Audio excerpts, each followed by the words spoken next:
Bonjour tout le monde. J'imagine que pas mal d'entre vous ne me connaissent pas. Pas de panique. Je viens rectifier cette erreur en vous proposant un étrange rendez-vous en partenariat avec le blog Creepypasta from the Crypt. J'espère que cette histoire intitulée « L'ombre entre les maisons » vous fera frissonner d'un effroi glacial.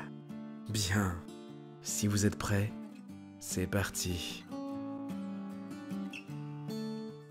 Hier soir, vers 1h du matin, ma femme et notre petite se dirigeaient vers ma voiture, après une soirée passée chez mon beau-frère. Il vit dans une banlieue un peu douteuse, donc on fait toujours gaffe à ce qui nous entoure. Alors que j'allais m'installer côté conducteur, j'ai remarqué un jeune homme noir qui me fixait. Je l'ai regardé en retour, et je lui ai fait un signe de la tête. Mais il restait planté là, à me regarder. J'étais pas à l'aise, mais mes instincts paternels ont pris le dessus.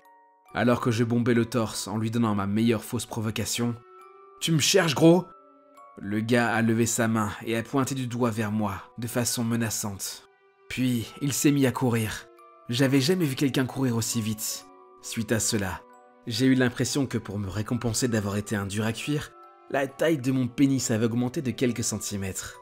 L'incident étant clos, j'ai jugé que c'était suffisamment sûr pour que nous puissions rentrer. En partant, j'ai malencontreusement heurté de façon superficielle la boîte aux lettres métallique de mon beau-frère. L'air de rien, je suis quand même parti. Je me disais que je lui dirais quand je serais rentré. Sur le chemin, on s'est arrêté à un magasin pour prendre du lait. Des Slim Jims, évidemment, et d'autres trucs. C'est ma femme qui y est allée.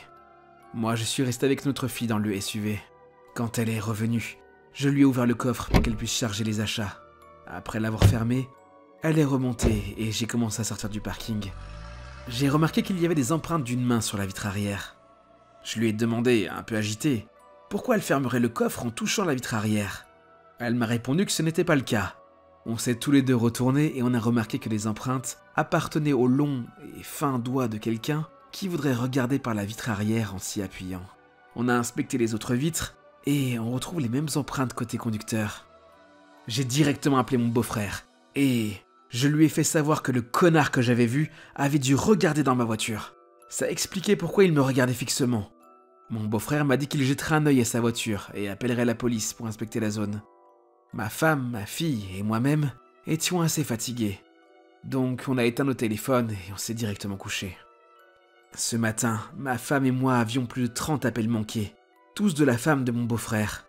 Je leur rappelais et elle était hystérique. J'en ai conclu qu'on avait forcé sa voiture ou l'avait vandalisée. J'ai tout de suite senti la culpabilité m'envahir.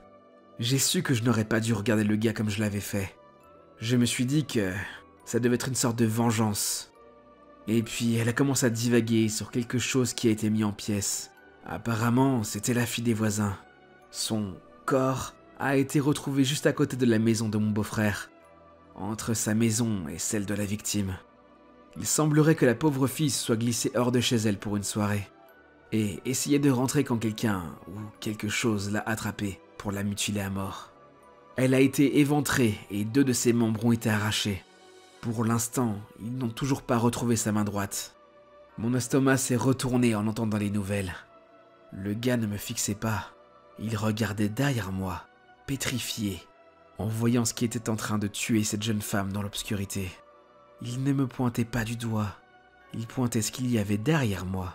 La police vient de partir de chez moi. Ils essayaient d'obtenir des informations sur l'homme que j'ai vu. Apparemment, ils pensent que c'est un témoin ou suspect probable. Je leur ai assuré que je ne pensais pas qu'il soit le tueur, mais ils ne voulaient écarter aucune piste. Ils ont aussi pris les empreintes de ma vitre et leurs mesures. Vu la longueur et la finesse des traces de doigts, ils ne pensaient pas que c'était celle du tueur, étant donné qu'elle semblait féminine.